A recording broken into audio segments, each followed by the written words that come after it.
Hi guys, welcome back to my only cooking channel. আজকে যে রেসিপিটি আপনাদেরকে শেয়ার করছি সেটি হচ্ছে বাংলাদেশি চাইনিজ রেস্টুরেন্ট স্টাইলে বিফ চিলি। এই বিফ চিলিটা শুধু ফ্রাইড রাইসের সাথে না, এটা সাদা পোলাও বা স্টিম রাইসের সাথেও পরিবেশন করতে পারেন। আমার কাছে এই বিফ চিলিটি স্টিম রাইসের সাথে খেতে ভীষণ মজা লাগে। তো চলুন চলে যাই রেসিপিটি আমি কিভাবে তৈরি করেছি। তার আগে আমার চ্যানেলটি সাবস্ক্রাইব করার অনুরোধ রইল। এখানে আমি বিফ চিলিটি তৈরি করার জন্য নিয়েছি 700 গ্রাম বোনলেস মিট, অর্থাৎ এখানে আমি হাড় ছাড়া মাংসগুলোকে ঠিক এভাবে পাতলা পাতলা করে কেটে নিয়েছি।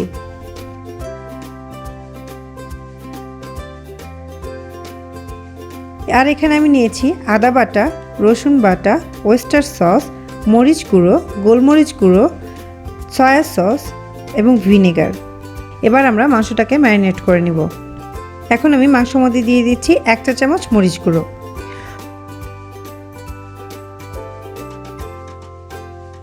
রসুন বাটা দিলাম 2 চা চামচ, আদা বাটা দিলাম 2 চা চামচ, গোলমরিচ গুঁড়ো দিয়েছি 1 চা চামচ, দিয়ে দিলাম 2 চা চামচ সয়া সস, ওয়েস্টার সস দিচ্ছি 1 চা চামচ, লবণ দিচ্ছি স্বাদ মতো। এখানে সয়া সস আর ওয়েস্টার সসের মধ্যে লবণ দেওয়া আছে, সেই ক্ষেত্রে লবণটা পরিমাণে একটু কম হবে। আর দিয়ে দিলাম 1.5 চা চামচ ভিনেগার। আমি এখানে মাংসটা তাড়াতাড়ি সেদ্ধ হওয়ার জন্য ভিনেগারটা দিয়েছি। আপনাদের হাতের কাছে ভিনেগারটা না থাকলে আপনারা নাও দিতে পারেন। এবার আমি এটাকে ভালো করে মেখে 1 ঘন্টার জন্য আমি রেস্টে রেখে দেব।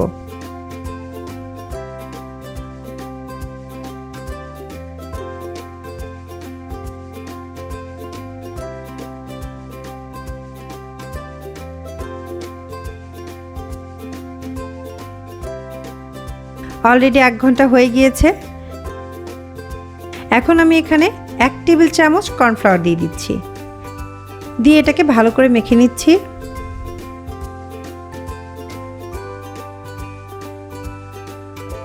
এবার মাংসটা ভাজার পালা। আমি এখানে প্যানে তেল গরম করে রেখেছি, সেখানে আমি মাংসটা দিয়ে দিলাম।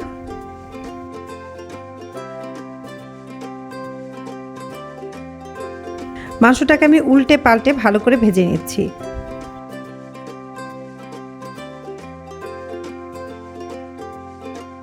এরপর আমি মাংসটাকে ঢেকে দিচ্ছি। এখানে আমি এক্সট্রা কোনো পানি ব্যবহার করব না, কারণ ঢেকে দেওয়ার ফলে মাংস থেকে যে পানিটা উঠবে তাতেই মাংসটা সেদ্ধ হয়ে যাবে। এখন আমি মাংসের ঢাকনাটা খুলে নিচ্ছি। আমি আবারও একটু নেড়ে চেড়ে দেখছি মাংসটা কতটুকু সেদ্ধ হয়েছে। মাংসটা মোটামুটিভাবে সিদ্ধ হয়ে গিয়েছে, কারণ এখানে আমি একটু ভিনেগার অ্যাড করেছিলাম।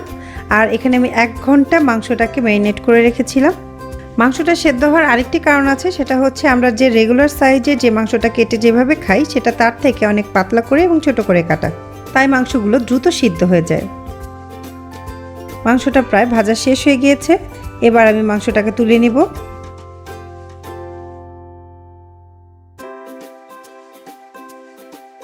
এবার আমি প্যানে আরেকটু তেল দিয়ে দিলাম, আর দিয়ে দিলাম 1 টেবিল চামচ রসুন কুচি। রসুন কুচিটা অলরেডি ব্রাউন হয়ে গিয়েছে। আমি দিয়ে দিলাম কাঁচামরিচ। যেহেতু এটা বিফ চিলি, এই জন্য আমি কাঁচামরিচটা একটু বেশি দিয়েছি। এবার দিয়ে দিলাম পেঁয়াজ।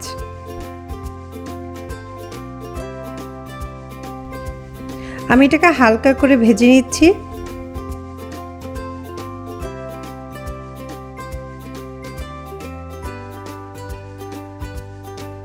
এখন এখানে আমি গাজর কেটে রেখেছিলাম, গাজরগুলো দিয়ে দিচ্ছি। যেহেতু টমেটো আর ক্যাপসিকামটা সেদ্ধ হতে একদমই টাইম লাগে না, এখানে আমি টমেটো আর ক্যাপসিকামটা পরে অ্যাড করছি।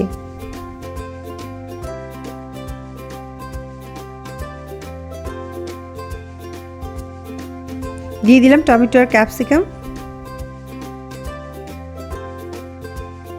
এগুলোকে ভালো করে উল্টে পাল্টে আমি ভেজে নিচ্ছি।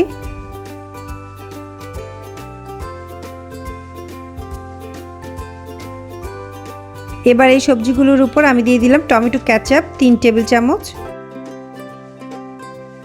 ওয়েস্টার সস দিচ্ছি 1 চা চামচ। আমি আবারও 1 টেবিল চামচ সয়া সস দিচ্ছি।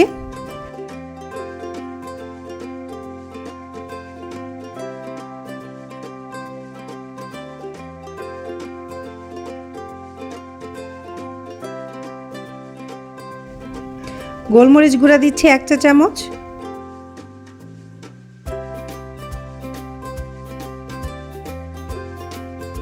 এক স্লাইস লেবুর রস দিয়ে দিচ্ছি আর লবণ দিচ্ছি সামান্য একটু। আপনারা এখানে স্বাদ অনুযায়ী লবণটা দিবেন।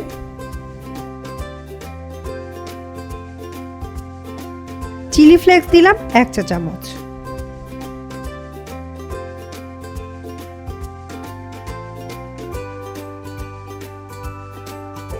এখন সেই মাংসগুলো আমি এর উপর ঢেলে দিচ্ছি। এখন ভালো করে আমি নেড়ে চেড়ে 5 মিনিটের মতো এটাকে রান্না করব।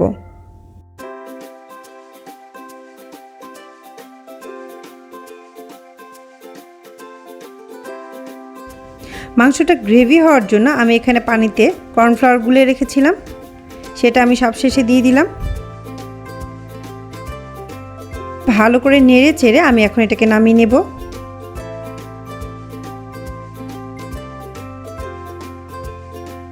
আমার এখানে মাংসটা অলরেডি সেদ্ধ হয়ে একদম সফট হয়ে গিয়েছে। এবার আমি নামিয়ে পরিবেশন করছি।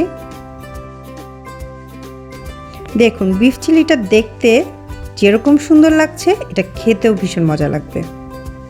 এই বিফ চিলিটা আপনারা যদি একবার বাসায় ট্রাই করেন, আমি আশা করছি এটা আপনাদের অবশ্যই ফেভারিট ডিশ হয়ে যাবে। আশা করছি আপনারা এটা একবার হলেও ট্রাই করবেন। আর আমার চ্যানেলটি যদি আপনাদের ভালো লেগে থাকে তবে অবশ্যই চ্যানেলটির সাথে থাকবেন এবং লাইক কমেন্ট দিতে ভুলবেন না। আজকের মতো এখানেই চলে যাচ্ছে। নেক্সট আরও একটি রেসিপি নিয়ে হাজির হয়ে যাব ইনশাল্লাহ। সে পর্যন্ত সবাই ভালো থাকবেন, আমার জন্য দোয়া করবেন। আল্লাহ হাফেজ।